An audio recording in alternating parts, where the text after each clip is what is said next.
अब आगे बढ़ते हुए बात करेंगे राम मंदिर चढ़ावा विवाद से जुड़ी हुई, जिसको लेकर एक बड़ा अपडेट सामने आ रहा है। आज राम जन्मभूमि तीर्थ क्षेत्र ट्रस्ट की एक अहम बैठक होने जा रही है और इस बैठक में नई व्यवस्थाओं पर मंथन होगा। साथ ही सीईओ के चयन प्रक्रिया पर भी चर्चा हो सकती है और तमाम जो पद खाली हैं उन पर भी आज फैसला संभवतः आ सकता है। साथ ही काउंटिंग और सुरक्षा व्यवस्था की भी समीक्षा की जाएगी। आज होने वाली बैठक कई अहम फैसलों की वजह से चर्चा में है।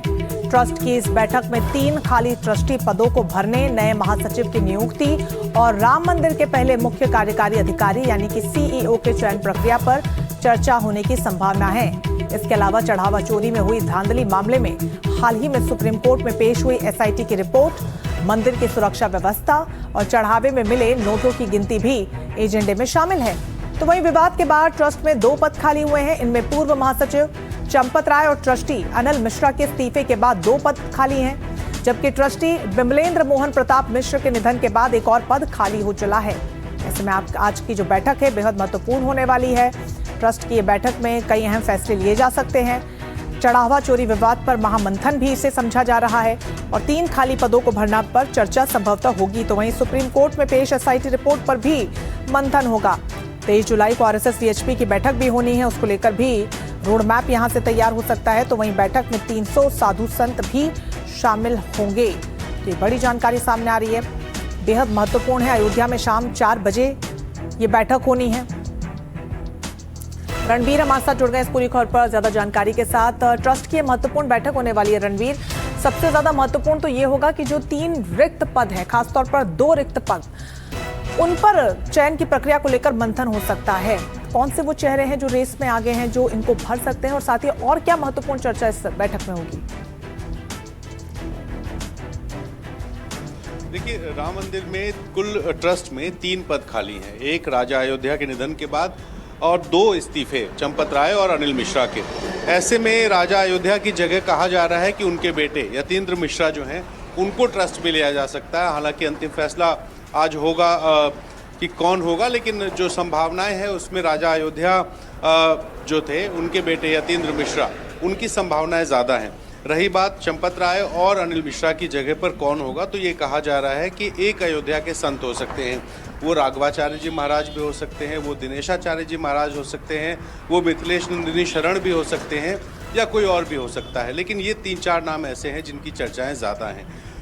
जहाँ तक रही चंपत राय की जगह, कृष्ण मोहन जी को बनाया गया था कार्यकारी फिलहाल जो महासचिव, लेकिन अब संभव है कि उनकी जगह पर महासचिव का स्थायी जो पद है उस पर आज चर्चा करके फाइनल कर दिया जाएगा कि चंपत राय की जगह अब ट्रस्ट का महासचिव कौन होगा। तो जो अलग अलग संत हैं, जो ट्रस्ट के लोग हैं, वो बैठक करेंगे और बैठक 2 चरणों में होगी। एक होगी दोपहर 3 बजे से, जिसमें जो खाली पड़े पद हैं 3 पद महासचिव के तौर पर, एक और 2 सदस्यों के तौर पर, उनकी नियुक्ति को लेकर के चर्चा होगी। और 4 बजे से वो बैठक होगी जिसमें ट्रस्ट के सारे सदस्य शामिल होकर के अलग अलग विषयों पे बात करेंगे, जिसमें राम मंदिर के चढ़ावा वाला मामला भी शामिल है। इसके अलावा मैनेजरियल लेवल पर किस तरह के चेंजेस लाए जाएं, बाकी क्या क्या फैसले किए जाएं, उन सारी चीज़ों पर बातचीत होगी। बिल्कुल, बेहद महत्वपूर्ण ये पूरा मंथन रहेगा। हालांकि शाम 4 बजे जब ये बैठक शुरू होगी, उसके बाद जो धुंधली सी तस्वीर है रणवीर, धीरे धीरे वो साफ होने लगेगी कि क्या कुछ महत्वपूर्ण ऐसा रहेगा जो खुलकर सामने आएगा। आप बने रहिएगा हमारे साथ, आपके पास लौटेंगे कुछ और अपडेट्स के लिए। तो आज की जो बैठक है उसमें ट्रस्ट के पहले सीईओ को लेकर भी मंथन होगा।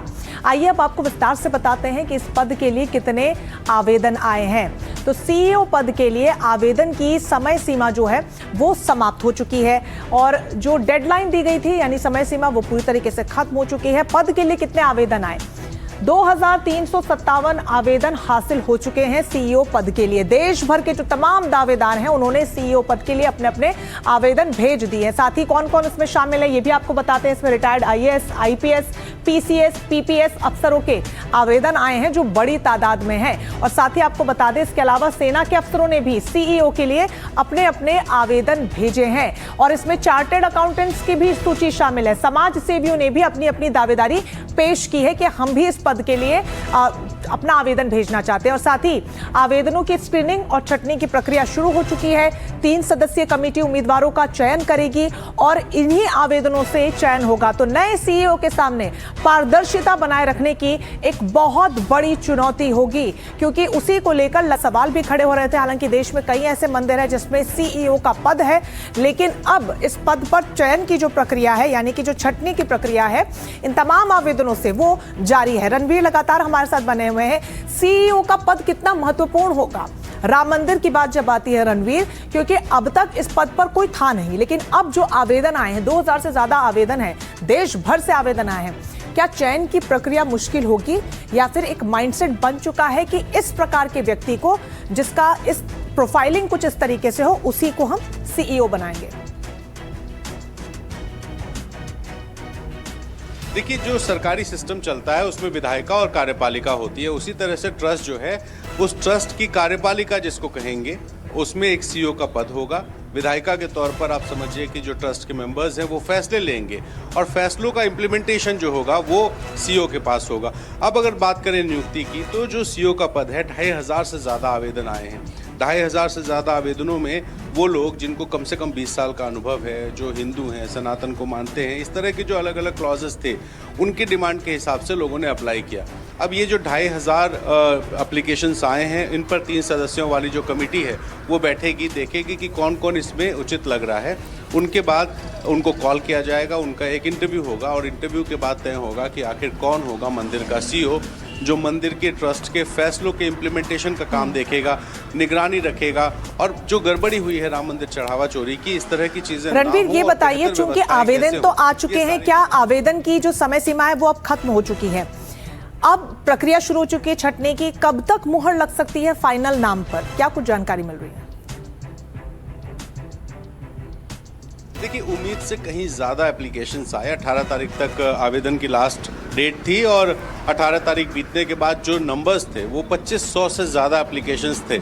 ऐसे में जो 3 सदस्यों की कमेटी है उसके सामने चुनौती ये है कि 2500 लोगों के एप्लीकेशंस को पढ़ना, उसके बाद उसको स्क्रूटनी करके छांटना और फिर जो बेहतर लोग हो सकते हैं, बेहतर विकल्प हो सकते हैं, उनको बुला करके इंटरव्यू करना। तो ये एक थोड़ी सी लंबी प्रक्रिया है और इसमें अभी जो 3 सदस्यों की कमेटी है वो बैठेगी, बैठ करके बातचीत करेगी कि आखिर जो इंटरव्यू होगा उसमें किस तरह के सवाल पूछे जाएं, उसमें किस तरह की बातचीत की जाए। तो ये एक थोड़ी सी लंबी प्रक्रिया है, लेकिन कोशिश ये है कि इसको जल्द से जल्द किया जाए और जो 3 सदस्यों की कमेटी है बहुत जल्दी ही एक बैठक करके एक इंटरव्यू का डेट भी फाइनल कर सकती है कि जो एप्लीकेशंस आए हैं उनमें से जो बेहतर कैंडिडेट्स हैं, उन बेहतर कैंडिडेट्स को कब बुलाया जाए, कहां बुलाया जाए। रणवीर, एक बहुत बड़ी चुनौती यहाँ पर टीम के सामने भी होने वाली है, क्योंकि साधु संतों का समाज लगातार ये कह रहा है कि साधु संतों में ही ऐसे बड़े पदों को लेकर नियुक्ति होनी चाहिए, क्योंकि मंदिर की कार्यशैली से हम अच्छे से परिचित होते हैं, कैसे मंदिर में काम किया जाता है, सब कुछ पता होता है। ऐसे में अब छंटनी की प्रक्रिया भी बहुत ज्यादा मुश्किल होने वाली है। आप नजर बनाए रखिएगा, बने रहिए हमारे साथ, आपके पास लौटेंगे कुछ और अपडेट्स के लिए। तो राम मंदिर चढ़ावा चोरी पर एक और बड़ा अपडेट आपको दे देते हैं। इलाहाबाद हाईकोर्ट की बहुत सख्त टिप्पणी इस पूरे मामले में सामने आई है।